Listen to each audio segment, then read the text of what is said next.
On est à l'époque de peut-on normaliser le fait que. Et je dois dire que le plus souvent, ce qui suit lorsqu'on commence une phrase par peut-on normaliser le fait que je trouve que ça fait sens parce que il y a effectivement beaucoup de choses qu'on doit normaliser, ou du moins qu'on devrait normaliser, mais qu'on ne normalise pas. Mais peut-on normaliser aussi le fait qu'on ne peut pas tout normaliser? Par exemple, si on commence à penser que c'est normal que l'enfant fasse vis-à-vis de ses parents, bon là je parle de l'enfant adulte. Moi, en l'occurrence, par exemple, que face à mes parents, je ne sois pas comprise et que je normalise ça.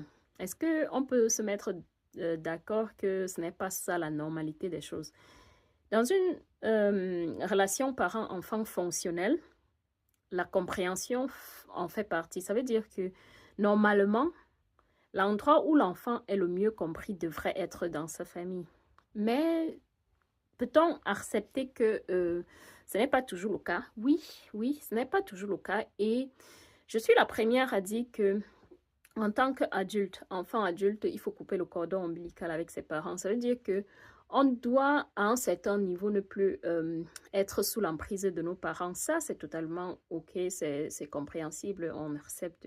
Mais lorsque je fais allusion à une vidéo que j'avais faite où ma mère me disait que je sais plus trop, mais il s'agissait du fait que elle m'avait dit des choses qui potentiellement me blessaient, que je trouvais que c'était blessant et tout, et beaucoup de gens disent que voilà, il faut accepter qu'on ne peut pas être compris par tout le monde, mais est-ce que ta mère, par rapport à ta vie, est tout le monde? Est-ce que c'est n'importe qui? Est-ce que c'est une personne lambda où tu dis que son avis ne compte pas dans ma vie, ce qu'elle dit ne m'intéresse pas et tout? Ça n'a pas de l'emprise sur toi, ou du moins ça ne devrait pas avoir de l'emprise sur toi. C'est bon, c'est OK, tu dois apprendre indépendamment de tes parents à exister. Mais dans une famille où l'enfant est incompris, c'est une dysfonction.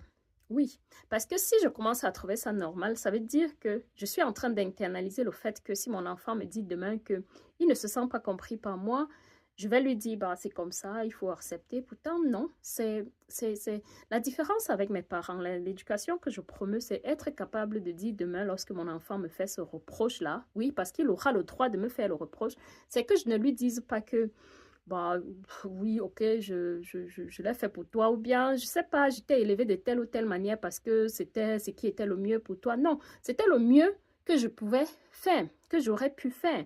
Mais ce n'était pas le mieux pour toi parce que la preuve est que tu te sens incompris, par exemple. Donc, la différence entre moi et mes parents serait que je sois en mesure d'entendre ce que mes enfants ont à me dire. Et pas que je dise que c'est normal.